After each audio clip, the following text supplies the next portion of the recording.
Hello, my name is Oli Cunningham and I am the course leader for the BSc Architecture at Sheffield Hallam University. I'm a senior lecturer and also a qualified architect, and I would like to introduce you to the course. Our course is validated by the RIBA and the Architecture Registration Board, which ensures that we provide a rigorous academic environment and that our students on graduation are exempt from Part 1 of the RIBA exams. Our course is highly regarded by our students. In the recent NSS survey, which is the National Student Survey undertaken by all students when they graduate, our overall satisfaction score was 96%.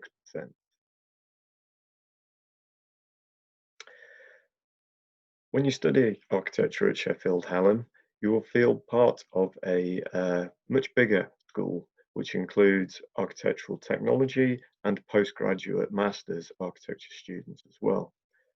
Our cohorts of students are typically 75 in first year, and the students that come to us come from a really diverse range of different educational backgrounds. People have studied different subjects.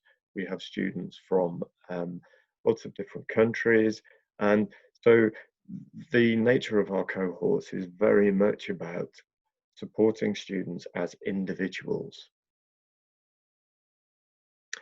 We have a very active student society called Shark, and I work with Shark every year to support them in putting on their guest lecture series, screening films. Shark also organise trips and, of course, the inevitable socials, and they also support the teaching and learning through peer education sessions that they organise. Part of the course, you will go on local, national and European field trips. All of the design projects that you study are set in real places, and as part of that we always take you to those sites, and those can be local or national. And in the second year of your course you go on a European field trip. We take you to Rome or Berlin, we've been to Barcelona, we've been to Freiburg, and this forms part of your design project. In year two, you will also have the opportunity, if you choose to study abroad for a semester, and we have links with schools of architecture in countries including Denmark, Lithuania, and Australia. Employability is always a key concern for our students, and the university has a very extensive network supporting employability. We have dedicated employability advisors within our subject. We organise mock interviews and CVs. The department puts on a careers day each year, and we have an employers advisory board, which is all about facilitating links with practice and employment for our students.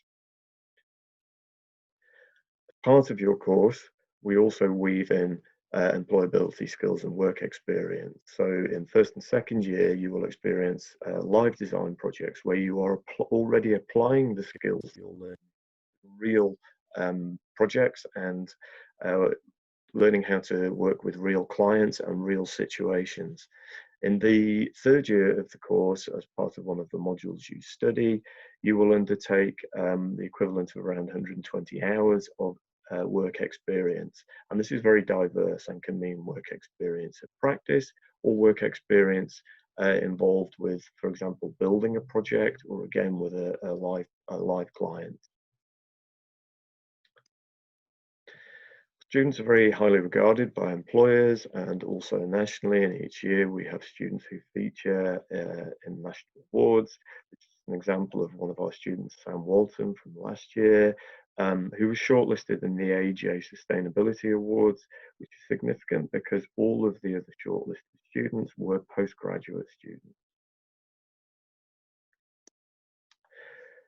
But very briefly, the curriculum, is a clear progressive curriculum from first, second to third year. You study 4 modules at any one time, and all of our modules are assessed through coursework. We have no formal exams. The orange boxes on the screen show the design projects. So 50% of your course is through design project. At any one time, you will have a design project that you are working on, and you work on 2 to 3 design projects a year. The backbone of the course is environment and technology, and I will talk a little bit more about environmental design in a minute. But the course was set up almost 20 years ago primarily to focus on environmental and sustainable architecture. And so in environment and technology, you learn, if you like, the more scientific aspects of how we minimize our impact on the environment.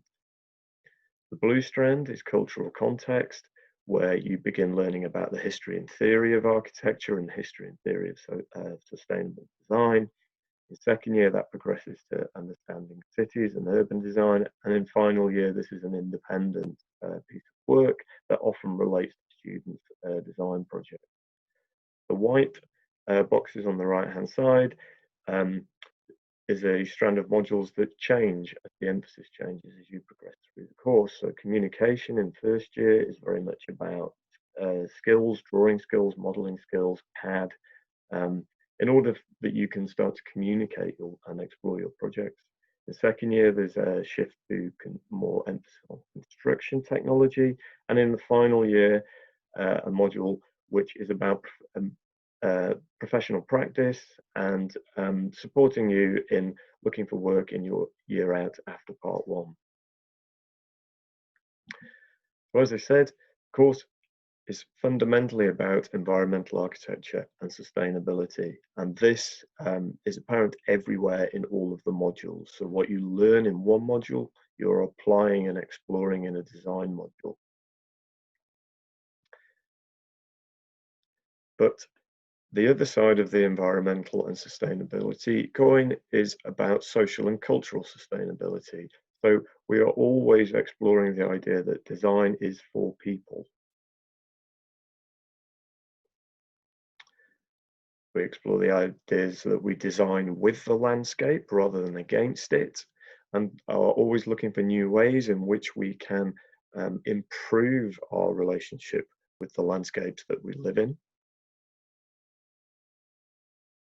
And obviously designing with the climate, so maximizing sunlight, maximizing daylight, the use of sunlight to passively heat buildings, and also thinking about weather and the way that the environments we design respond to the weather in different ways. In the second year, you will move on to look at cities and urbanism, of how what we design as architects forms part of a much bigger urban environment. And inevitably, that starts to consider sustainable urban design. So as architects, we are designing not only the buildings, but we are starting to design the spaces around them and consider that in the context of much larger pieces of urban design. So we are designing places, and placemaking is something that is very important to our course. So we're not just designing the buildings, but we are looking at the spaces, about where people move to, about where they go, about what those kind of spaces mean in the context of the city.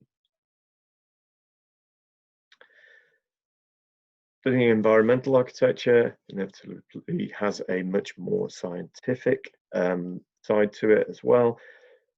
So students explore this through their own design projects. So this is an example of students' work where they've taken their design project from the studio and they are continuing to develop that design, considering passive heating from the sun, maximizing daylight, natural ventilation, recycling rainwater, introducing different habitats, wildlife, planting, and also general health and well-being of people. Scientific side is always balanced by a consideration of spatial quality and experience and atmosphere, about what are the spaces that we are designing like, what do they feel like, what are they made from.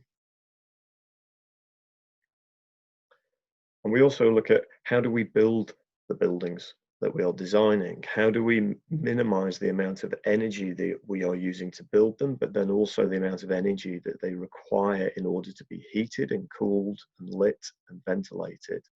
So those technical skills form an important part, and we teach that from the very basics in year one. And these are examples of final year projects where students are looking at investigating their products using things such as mycelium bricks and buildings made by robotic arms. There is also a craft to this sort of materiality. So this is an example of a student where they're looking at the structure of their design project. They're looking at other buildings that they can take inspiration from. And at the bottom of the screen, you can see they've gone to our workshop facilities and they are making their own concrete samples to explore what they can do with the concrete in terms of the mix of it and the material or finish that they are getting. We encourage a diversity of ways of designing and exploring design through hand drawings and sketches and through physical models of parts of buildings, of parts of cities, of your whole projects. And we also teach from day one CAD and digital modeling, and that expands to include BIM in the later stages of the course. We teach this from scratch, so we don't presume that anybody has any experience.